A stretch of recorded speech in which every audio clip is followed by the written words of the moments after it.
बालेन्द्र शाह कस्ता मान्छे रहेछन् भनेर एक प्रमाण भेटिन थालेका छन्।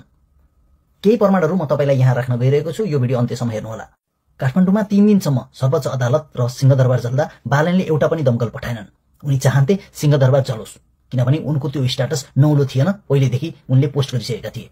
आन्दोलन गर्नका लागि उक्साहट गर्ने र अरूलाई आन्दोलनमा आउन नदिने उनी नै हुन्।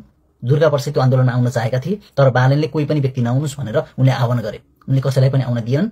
आन्दोलनमा आएका जेनजीहरू मरे, कति घाइते भए, तर उनले एउटा पनि पोस्टमा कसैलाई श्रद्धाञ्जली भनेर पोस्ट गरेनन्। कुनै एउटा बिरामी भेट्न गएनन्, न मृत्यु भएका परिवारलाई भेट्न गए। कस्ता निष्ठुरी रहेछन् त। एउटा पोस्ट गरेर उनले संसद विघटन गर्नुपर्छ अनि मात्र हामी सरकार गठन गर्ने भनेर पोस्ट गरे। त्यसैको उक्साहटमा लागेर जेनजीका प्रतिनिधि भनिनेहरू संविधान सभा विघटन गर्नुपर्छ भनेर लागे।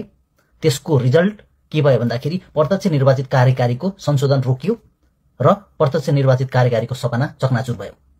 बालेनले अर्को गेम खेले, गृहमन्त्रीमा आफ्नै मान्छे ओम प्रकाश अर्याललाई नियुक्ति गर्ने र रवि लामिछानेलाई कानुनी कटकरामा उभ्याउने र दोषी ठहर्याउने।